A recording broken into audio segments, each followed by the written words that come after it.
Hey everyone, it's Harris here again. Hope you're doing well. First of all, thanks so much for all the support on my previous video around Let to Buy. If you've got any questions around that, please also let me know. I've been answering them all week. I wanted to share some more insights around what the buy to let and mortgage world has to offer.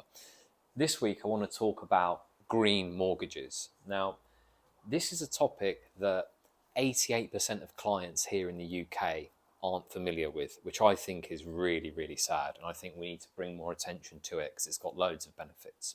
So, again, I've given two examples here of some of the questions I get from clients around green mortgages. Let's take a property. Let's take this one here. It's a new build. It's valued at £1 million. You're looking at a mortgage of around 600,000, a term of 25 years, and you're looking for a fixed deal, okay? So you can search the market, there'll be loads of mortgages available, okay? In this case, I want to bring your attention to a green mortgage. So this one here is going to cost £3,020 per month, okay? And this property is an EPC A rated, so it would be considered under the green mortgages banner, okay? The benefits of this, okay, will be seen later on. Let's keep in mind what we're talking about with green mortgages and look at another property, okay? Could be the same property, £1 million, looking for a similar mortgage, term, and similar kind of deal. But this one, okay, is costing a fair amount more, okay? And it's got an EPC rating of D, okay? So when you take a step back and you look at the two, you can see here that this one here has got a higher EPC, which is an energy performance rating, okay, which plays into how well insulated that property is and how conscious it is, okay? So when you compare the two, the one that's better insulated and that's got a higher EPC rating, okay, a higher energy performance, you're making a saving straight away there over that same 5-year fixed period, okay, of £3,000.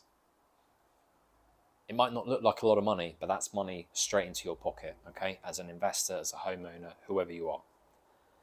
The second part, lower energy bills.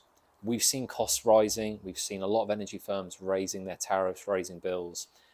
As a landlord, things are investments, right? So you want to make sure you're protecting yourself and also your tenants. You want to be able to attract tenants by saying, hey, it's a really well insulated flat. It's been built really, really well, or a property, whatever it is. Your bills are going to be lower. And my favourite, it's more environmentally friendly. I think you'd be doing your service by having a property that is conscious. In comparison, there's nothing wrong with having an EPC rating of D, okay? It's completely acceptable, no issues. However, there is a change coming in place that's been recently agreed in the government. So in 2025, all newly rented properties will have to have at least an EPC rating of C. Okay, so you've got a little bit of time, but if you've got an EPC rating of D, that could cost you thousands of pounds to upgrade that property to the minimum level that will be required at the future point if it's newly tenanted in 2025. Your bills are going to be higher than this property here because it's not as well insulated. So wooden windows, things like that can all affect the cost of your bills. And again, it's less friendly on the environment, okay? So these mortgages aren't available everywhere. There's lenders available out there that can help with this. But I just want to bring your attention to when you're looking at investments, okay, have that in mind. You know, it is something that's going to cost me a little bit less by being more energy efficient and having that green factor. Typically, the properties that are shown by the Cozy team are mostly new builds, which means that typically the EPC rating is going to be pretty high, okay? So you're going to be in that kind of territory, which is really, really good for any of the requirements that we get from our clients, okay? Hopefully, that's nice and simple. If you've got any questions around this or on the previous video around Let to Buy, let me know. Thanks.